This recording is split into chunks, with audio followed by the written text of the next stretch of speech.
Hello all my dear student, जय हिंद, नमस्कार। कैसे हैं आप सब? आई होप कि आप लोग काफी अच्छे होंगे। एंड आज के इस वीडियो में हम बात करें class 12 geography model set number 2। इससे पहले हम लोग सेट 1 को कंप्लीट कर चुके हैं।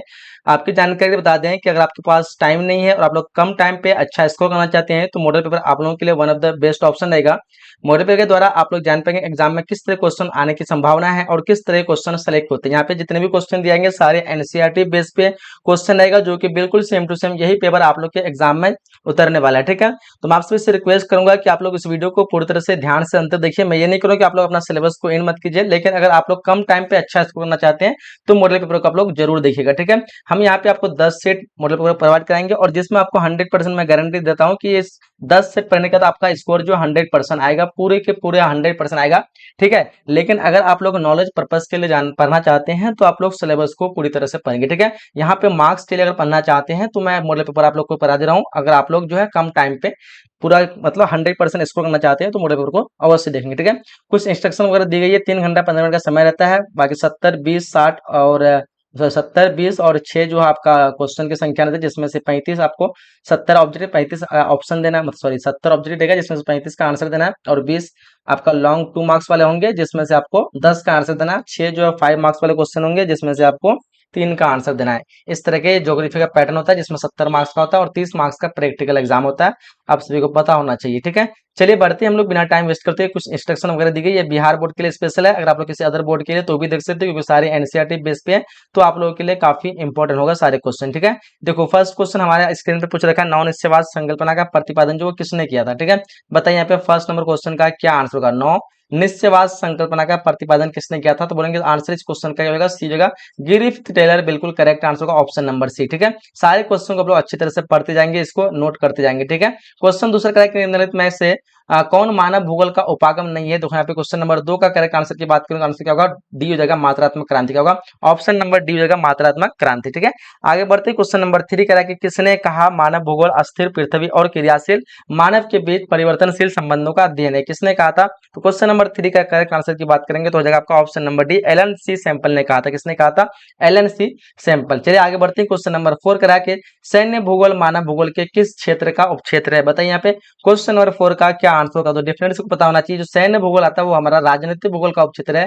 किसका हो जाएगा, राजनीतिक भूगोल। तो ऑप्शन नंबर डी यहाँ पे सभी को ही करेक्ट करेंगे। ठीक है, आगे बढ़ते क्वेश्चन नंबर 5 पूछ रहे हम लोग को निम्नलिखित में से कौन क्षेत्र सघन जनसंख्या वाला है। देखो सघन यानी सबसे घना, ठीक है, सबसे अधिक जनसंख्या जो कौन से क्षेत्रों में, तो डेफिनेटली को पता होना चाहिए जो हमारा भूमध्य सागरीय क्षेत्र होता है, ये भूमध्य देखिए ये सबसे अधिक गर्मी क्षेत्र है, यहाँ पे लोग रहना पसंद नहीं करेंगे, तो जाहिर सी बात है कि यहाँ सघन जनसंख्या नहीं होगा। ध्रुवीय में क्या होता है पता होना चाहिए कि ध्रुवीय में सिर्फ बर्फ ही बर्फ रहते हैं और वहां पे रहना मुश्किल है, तो लोग यहाँ पे रहना पसंद नहीं करेंगे। मरुस्थल में बालू बालू रहेंगे, वहां पे पेड़ पौधे नहीं होंगे, अच्छे से फसल वगैरह नहीं होंगे और पानी की व्यवस्था नहीं होगी, तो इस तरह यहाँ पे रहना मुश्किल है, तो यहाँ पे भी नहीं रहेंगे। लेकिन दक्षिण पूर्वी एशिया जो एक मैदानी क्षेत्र है जहाँ पे हर तरह की सुविधा मिल जाती है लोगों को, तो लोग यहाँ पे रहना पसंद करेंगे। तो जाहिर सी बात है कि यहाँ का क्षेत्रफल मतलब यहाँ का जो जनसंख्या होगा वो क्या हो जाएगा, सघन हो जाएगा। तो हमारा ऑप्शन नंबर डी जो है करेक्ट हो जाएगा। ठीक है, कौन सा क्षेत्र सघन जनसंख्या वाला, तो दक्षिण पूर्वी एशिया। नेक्स्ट क्वेश्चन करें हम लोग को निम्नलिखित में कौन जो है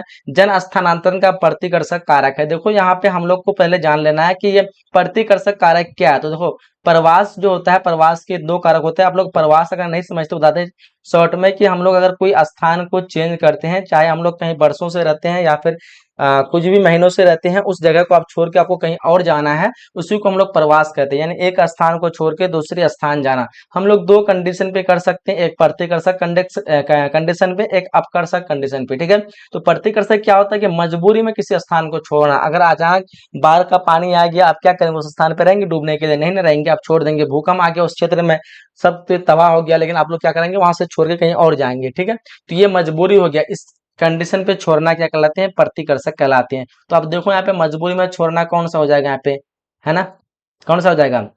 जब प्रतिकर्षक कारक नहीं पूछ रखा है यानी कौन नहीं है, तो बेरोजगारी क्या एक तरह का मजबूरी है, लोगों को छोड़ना पड़ेगा। जल अभाव, जल की कमी क्या एक मजबूरी है, जल अगर खत्म हो जाएगा तो क्या करेगा लोग, हाँ रह पाएगा, नहीं ना रह पाएगा, तो मजबूरी कारण उसको छोड़ना पड़ेगा। महामारी कोई भयानक बीमारी आ गया तो भी मजबूरन उस जगह को छोड़ना पड़ रहा है। ये तीनों जो प्रतिकर्षक कारक है, लेकिन यहाँ पे क्या पूछ रहा है, प्रतिकर्षक नहीं है।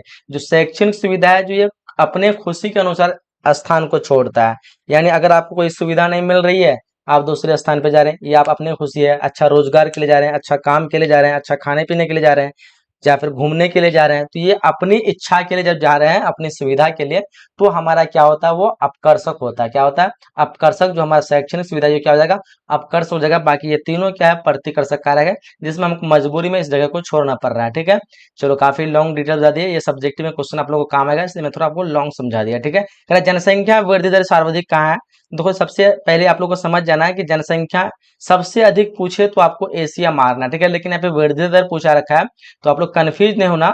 वृद्धि दर की बात करें तो हमारा अफ्रीका का आंसर, मतलब अफ्रीका जो करेक्ट आंसर हो जाएगा। यानी कहने का तात्पर्य ये है कि अगर अफ्रीका की जनसंख्या प्रति वर्ष अगर जो है, अगर 900 व्यक्ति अगर बढ़ता है, ठीक है, तो इसमें से जो है क्या कहते हैं कि आपका लगभग 800 व्यक्ति जो है मृत्यु हो जाती है। कितने व्यक्ति की मृत्यु होती है? 800 व्यक्ति की क्या होती है? मृत्यु हो जाती है। ठीक है, लेकिन अगर मैं एग्जांपल के तौर पे बताएं, ये कोई रियल डाटा नहीं है। उसी तरह अगर मान लो एशिया की, अगर मान लो अगर 700 ही बढ़ता है, ठीक है, लेकिन यहाँ पे मृत्यु होता है 300 की। ठीक है, तो अब क्या है कि यहाँ की जनसंख्या रह रहा है, ठीक है, और इस तरह रहने की वजह से क्या होता है, ये जनसंख्या धीरे धीरे बढ़ते जा रहा है, क्योंकि मृत्यु कम है, तो लोग जो भी पैदा होगा तो वो जिंदा रह जा रहा है। लेकिन यहाँ पे अधिक पैदा हो रहा है, लेकिन मर भी रहा है वो मात्रा में। तो इस तरह यहाँ पे जनसंख्या इतना अधिक नहीं हो पा रही है, लेकिन वृद्धि दर सबसे अधिक है, बढ़ने की ग्रोथ जो है सबसे अधिक यहाँ पे दिखने को मिल रहा है। यहाँ 700 ही है, लेकिन मर कम रहा है। तो अगले साल में क्या हो जाएगा, 1400 हो जाएगा। लेकिन यहाँ पे क्या हो जाएगा, 1400 नहीं आएगा, यानी 700 में 3 घटा देंगे तो 400 का 4 दूना 2 साल में क्या हो जाएगा, 800 हो जाएगा। लेकिन यहाँ पे क्या है, 100 मर जा रहा है, 800 मर जा रहा है, 100 बच रहा है, 1 दूना 200। तो यानी 2 साल में यहाँ पे 200 बढ़ रहा है।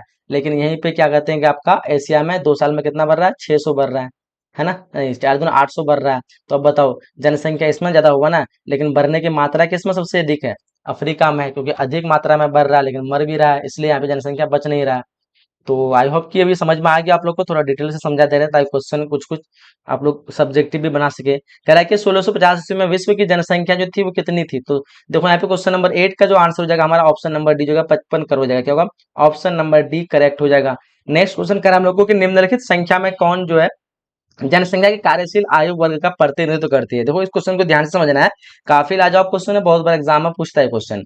पूछ रखा है कि कौन सा जनसंख्या जो कि कार्यशील के मतलब योग माना जाते हैं, यानी कौन सी जनसंख्या जो काम के लायक माने जाते हैं। तो हमारा जो 15 से 59 वर्ष की जो आयु होती है ना, इस टाइम पे सबसे अधिक जो व्यक्ति जो काम में माने जाते हैं। 15 से कम रहेंगे तो वो बेकार के लोग माने जाते हैं, बच्चा होता है वो कुछ काम के नहीं होते हैं। और 59 के बाद जो बूढ़ा होते हैं वो भी कोई काम के लायक नहीं होते हैं। तो हमारा सबसे अच्छा जो जनसंख्या कार्य के लायक तो 15 से 59 वर्ष माना गया। ऑप्शन नंबर डी जो है बिल्कुल करेक्ट हो जाएगा क्वेश्चन नंबर 9 का। ठीक है, चलिए बहुत ही शानदार, आगे बढ़ते हैं। हमारा क्वेश्चन नंबर 10 कुछ रखा है, निम्नलिखित देशों में किस का लिंग अनुपात विश्व में सबसे अधिक है? देखो यहाँ पे ध्यान से क्वेश्चन को समझना है। इस क्वेश्चन का जो करेक्ट आंसर की बात करेंगे तो लेटविया हो जाएगा। ठीक है, अगर आपको ऑप्शन में लेटविया नहीं रहता तो हमारा दूसरा ऑप्शन जो था संयुक्त अरब अमीरात हो जाएगा। ठीक है, सबसे बड़ा पहला जो है वो लेटविया का है, लेकिन अगर ऑप्शन में कभी कभी लेटविया नहीं दिया जाता है तो आप लोग को संयुक्त अरब अरब अमीरात मानना है, क्योंकि लेटविया के बाद इसी का नंबर आता है। ठीक है, तो यहाँ पे पूछ रहेगा किसका लिंग अनुपात विश्व में सबसे अधिक है, तो हमारा क्या हो जाएगा, लेटविया, ऑप्शन नंबर बी। कह रहे हैं हम लोग को निम्नलिखित में कौन जो मानव विकास सूचांक का मापक है? देखो यहाँ पे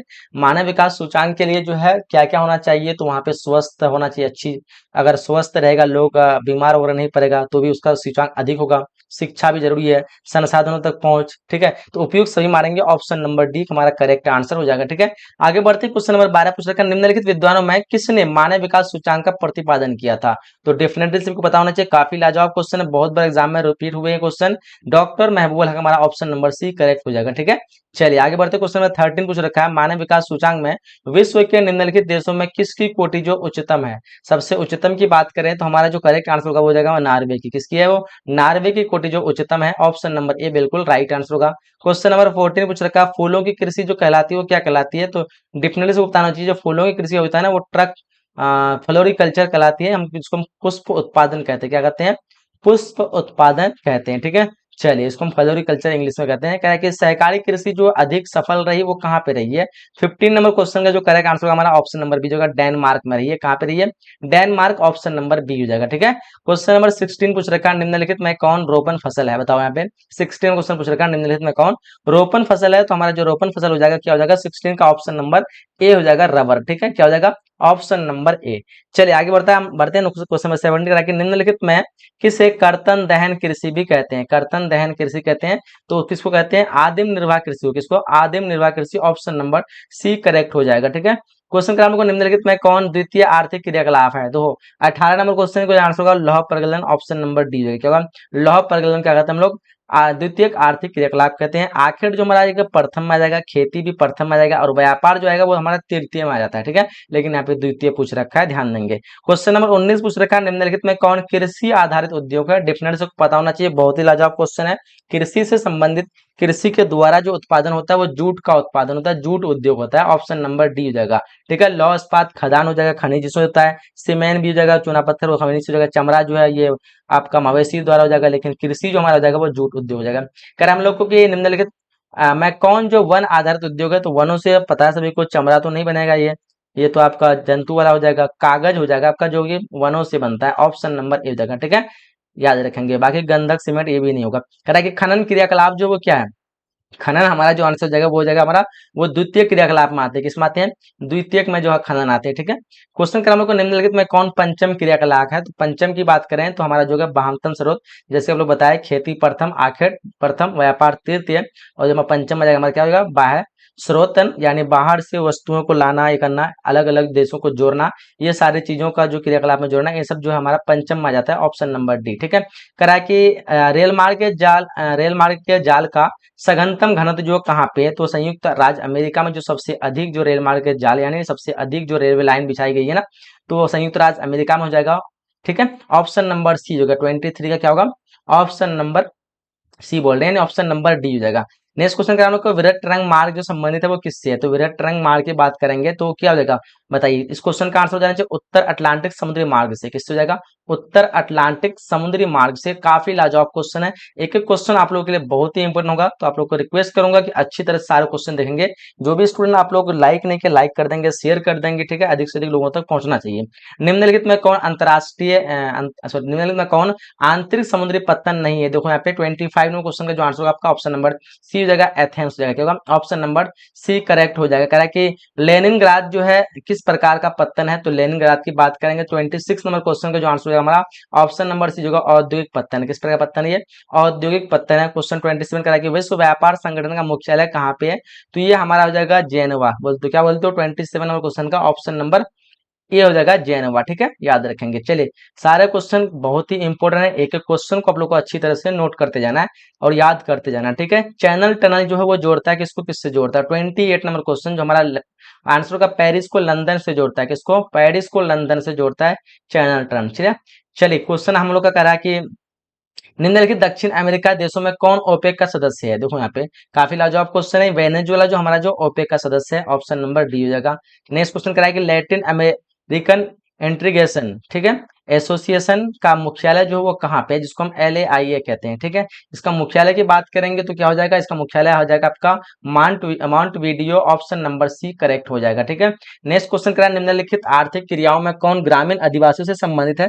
तो डिफरेंस को पता होगा, ग्रामीण में सबसे अधिक जो प्रचलित है वो प्राथमिक है, ठीक है। कृषि वगैरह होती है, सब प्राथमिक में आते हैं। ऑप्शन नंबर ए हो जाएगा, मछली पालन हो गया या फिर आखेट वगैरह, ये सब चीजें। करें हम लोग के निम्नलिखित में कौन औद्योगिक नगर है? औद्योगिक नगर की बात करेंगे तो पिट्सबर्ग, ऑप्शन नंबर बी जगह, ठीक है। क्या हो जाएगा? 32 का ऑप्शन नंबर बी जगह। निम्नलिखित में कौन जो इथोपिया की राजधानी, सबको पता होना चाहिए, इथोपिया की राजधानी अदिस अबाबा हो जाएगा, ऑप्शन नंबर सी। क्या हो जाएगा? अदिस अबाबा, जो कि इथोपिया की राजधानी, कई बार एग्जाम में पूछा गया है। क्वेश्चन 34 करेंगे, निम्नलिखित में कौन परिवहन नगर है? काफी लाजवाब क्वेश्चन है। परिवहन नगर की बात करेंगे तो हमारा मक्का धार्मिक नगर है, ठीक है। एंड बीजिंग, देखो यहाँ पे 34 नंबर क्वेश्चन का जो हमारा आंसर हो जाएगा वो हो जाएगा सिंगापुर, जो एक परिवहन नगर है, ठीक है। ऑप्शन नंबर होगा बीजिंग, जो है वो चीन है, चीन की राजधानी है, ठीक है। बाकी परिवहन की बात करें तो हमारा सिंगापुर हो जाएगा, ठीक है। लंदन भी एक शहर है, ये भी एक शहर है, ठीक है। चलो आगे बढ़ते हैं। हम लोग क्वेश्चन करेंगे, निम्नलिखित में कौन जो है नियोजित नगर है? तो नियोजित नगर हमारा कैनबरा जो है नियोजित नगर है। नियोजित का मतलब ये होता है कि प्लान के अनुसार बनाना, यानी कोई सा शहर उसको पहले से था नहीं, लेकिन उसको शहर बसाया जाना, ठीक है। जैसे मान लीजिए ये पूरा चारों तरफ ये पूरा मैदानी मैदान, इसमें कहीं दूर दूर तक कुछ नहीं है, तो यहाँ पे क्या हुआ कि प्रॉपर जो है देश के लोग जो है यहाँ पे क्या हुआ कि उसमें खाली जो जगह हुआ इसको प्रॉपर मैपिंग दिया कि इधर से रास्ता होना चाहिए, इधर से जो है ये रास्ता होना चाहिए, पुल होना चाहिए। कोई भी चीज होना चाहिए, यानी प्रॉपर नियोजन के साथ, प्रॉपर जिस तरह मैपिंग होता है ना आर्किटेक्चर, उसके साथ बनाया गया, उसी को हम कहते हैं नियोजित। ठीक है, तो हड़प्पा सभ्यता में जो आपका एक मोहनजोदड़ो था वो भी एक नियोजित नगर था उस टाइम पे। तो इसी तरह केनरा जो है क्या है, नियोजित नगर है। ऑप्शन नंबर ए हो जाएगा। ठीक है, कह रहा है कि किस भाषा परिवार की जनसंख्या सबसे कम है। सबसे कम की बात पूछी जा रही है यहाँ पे, तो हमारा चीनी तिब्बती रहता है, कहीं कहीं ऑस्ट्रिक भी रहता है। सो ऑप्शन नंबर डी मारेंगे, चीनी तिब्बती। कह रहा है कि 2011 की जनगणना के अनुसार भारत का जनसंख्या घनत्व जो था वो क्या था। तो 37 नंबर क्वेश्चन को देखेंगे, 2011 के अनुसार पूछ रखा है, तो 382 व्यक्ति प्रति वर्ग किलोमीटर हो जाएगा। ठीक है, क्वेश्चन अर्थ है कि 2011 की जनगणना के अनुसार भारत के किस राज्य की जनसंख्या सबसे कम है। सबसे कम की बात कही पूछी जा रही है, बताओ यहाँ पे 38 नंबर क्वेश्चन का जो आंसर हो जाएगा ऑप्शन हमारा सी हो जाएगा, सिक्किम। क्या होगा, ऑप्शन नंबर सी हो जाएगा। ठीक है, 2011 की जनगणना के अनुसार किस राज्य की जनसंख्या घनत्व सबसे अधिक है, हमारा बिहार। ऑप्शन नंबर बी जगह बिहार। ठीक है, 39 का ऑप्शन नंबर बी जगह। कह रहा है कि किस राज्य, अच्छा 2001 के अनुसार जो हमारा पश्चिम बंगाल था। ठीक है, कह रहा है कि किस राज्य में सर्वाधिक संख्या में अप्रवासी आते हैं, तो महाराष्ट्र। ऑप्शन नंबर बी जगह, और महाराष्ट्र के मुंबई में सबसे अधिक आते हैं। कह रहा है हम लोग को भारत में पुरुष प्रवास का मुख्य जो धारा क्या है, तो वो क्या होता है कि ग्रामीण से नगर की हो जाते हैं, और किस मकसद से जाते हैं, तो काम और रोजगार। कहीं कहीं पूछता है कि ग्रामीण से नगर पुरुष प्रवास का जो मुख्य कारण क्या होता है, वो काम और रोजगार के लिए जाते हैं ग्रामीण से नगर की ओर। ठीक है, तो ऑप्शन हमारा क्या हो जाएगा, ए हो जाएगा। कह रहे हैं हम लोग को मानव विकास सूचांक में भारत के निम्नलिखित राज्यों में से किसकी कोटि उच्चतम है। सबसे उच्चतम की बात करें तो केरला जो है हमारा, ऑप्शन नंबर डी। ठीक है, 42 नंबर क्वेश्चन का ऑप्शन नंबर डी हो जाएगा। नेक्स्ट क्वेश्चन आ गया, अच्छा ये तो आ गया भारत के राज्य में, लेकिन विश्व की बात करें तो हमारा नॉर्वे जो हो जाएगा सबसे ऊपर में है, नॉर्वे। ठीक है, पूरे दुनिया में सबसे अधिक जो मानव विकास जो है उसका वो किसका है, नॉर्वे का। और भारत की बात करें तो वो केरल का है। कह रहा है कि निम्नलिखित में और भारत जो है पूरे विश्व में 127वां रैंक में आता है। ठीक है, चलो कह रहा है कि निम्नलिखित केंद्र शासित प्रदेशों में किसकी साक्षरता सबसे अधिक है। तो उच्चतम की बात करें तो हमारा क्या जाएगा, लक्षद्वीप तो नहीं होगा, चंडीगढ़ क्या होगा, अंडमान निकोबार। 43 नंबर क्वेश्चन का जो आंसर हो जाना चाहिए मेरा लक्षद्वीप होना चाहिए। ऑप्शन नंबर डी हो जाएगा, ऑप्शन नंबर डी जो है लक्षद्वीप। ठीक है, कर हम लोग को निम्नलिखित नगरों में से कौन नदी तट पर अवस्थित नहीं है। तो नदी तट तट पर जो हमारा भोपाल नहीं होगा, क्या होगा, भोपाल। ऑप्शन नंबर डी जगह। बाकी सबको पता है कोलकाता कहाँ पे है, हुगली नदी किनारे, आगरा यमुना नदी किनारे, पटना गंगा नदी किनारे, लेकिन भोपाल कोई नदी किनारे नहीं है। करा के निम्नलिखित में कौन जो खनन नगर है, खनन नगर की बात करें तो क्या हो जाएगा, 45 में क्वेश्चन का जो करेक्ट आंसर की बात करेंगे तो हमारा सिंगरौली जो एक खनन नगर है। ठीक है, याद रखेंगे। कह रहा है कि हरित क्रांति संबंधित किससे है, तो खाद्य उत्पादन से है। किससे है, खाद्य उत्पादन से संबंधित है। 46 का ऑप्शन नंबर ए हो जाएगा। कह रहा है निम्नलिखित में कौन रेशेदार फसल नहीं है। तो सबको पता है कपास होता है ना, जूट में भी रेशा होता है, कॉफी में नहीं होता। हमारा ऑप्शन नंबर सी जगह, मेस्टा में भी होता है। ऑप्शन नंबर सी इस क्वेश्चन का करेक्ट हो जाएगा। ठीक है, क्वेश्चन आई कर हम लोग को निम्नलिखित राज्यों में कौन चाय का उत्पादक नहीं है। तो चाय का उत्पादक हमारा जो है असम है, बिल्कुल है। राजस्थान ये आपका नहीं हो सकता है। ठीक है, 48 का ऑप्शन नंबर यहाँ पे डी करेक्ट आंसर हो जाएगा। ठीक है, बाकी केरल पश्चिम बंगाल में तो सबसे अधिक होता है, असम में सबसे अधिक होता है, उसके दूसरा नंबर पश्चिम बंगाल हो जाएगा, बाकी केरल हो जाएगा तीसरा नंबर। ठीक है, यानी इस ऑप्शन के अकॉर्डिंग सबसे ज्यादा जो असम में होती है, फिर पश्चिम बंगाल, फिर केरल। अगर हम लोग को निम्नलिखित में कौन खाद्यान्न है, खाद्यान्न की बात करें 49 क्वेश्चन का, तो आंसर हो जाएगा आपका ऑप्शन नंबर क्या हो जाएगा, सी हो जाएगा, मक्का जो खाद्यान्न है। ठीक है,